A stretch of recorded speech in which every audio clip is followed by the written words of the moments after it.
Posible mang maging epektibo, pwede naman daw malusutan ng mga may kaya ang panukalang odd-even scheme ng Pangulo. Ayon po yan sa Land Transportation Office. Mungkahin ng ilang eksperto, tutukan na lang ng gobyerno ang mass transport system para masolusyonan ang problema sa mabigat na trapiko. Balitang hatid ni Sandra Aguinaldo.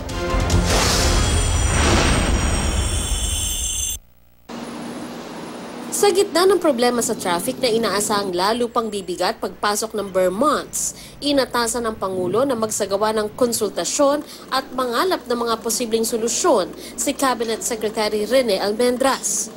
Kabilang dyan ang radikal na panukala na binanggit ng Pangulo kahapon na odd-even scheme. Hatiin ang bilang ng bumabiyahing sasakyan.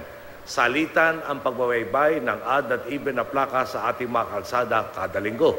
Ibig sabihin may mga araw na mga plakang nagtatapos sa even numbers lang ang pwedeng bumiyahe. Sa ibang araw naman, puro mga plakang nagtatapos sa odd numbers lang ang pwedeng bumiyahe.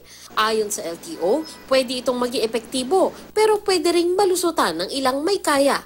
If you will really implement the number or the odd-even scheme, effectively you will really reduce the number of vehicles on the road, no? But you have to look at the other angles kasi posibleng pag tinanggalan mo ng sasakyan yung mga tao sa araw na yan, posibleng bumili rin sila ng dagdag na sasakyan. Hindi rin daw yan naging epektibo ng gawin nung dekada 90 ayon sa dating Land Transportation Office Chief. Pwede naman yung carpooling, kaya lang yan nga, naabuso nga yung carpooling niya, nauso yung kolorum. Mas mainam daw na higpitan ang pagkapatupad ng batas trapiko para maiwasan ang pagkapit sa isang pwesto lang ng mga sasakyan tulad ng mga bus. Gayon din ang pag-aalis ng mga obstruction sa kalsada gaya ng vendors o mga nakaparadang sasakyan. Mahigpit na traffic rule implementation din ang mungkahi ng UP National Center for Transportation Studies.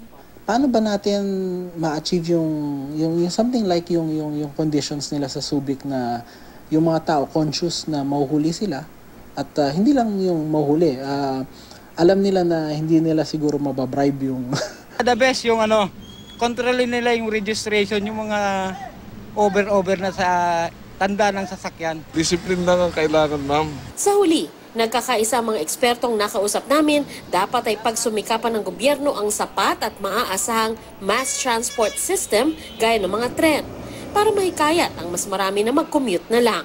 Kailangan talaga natin ng mga mass transit projects for Metro Manila. And eventually, siguro, other parts of the country, particularly siguro Cebu or Davao or Iloilo.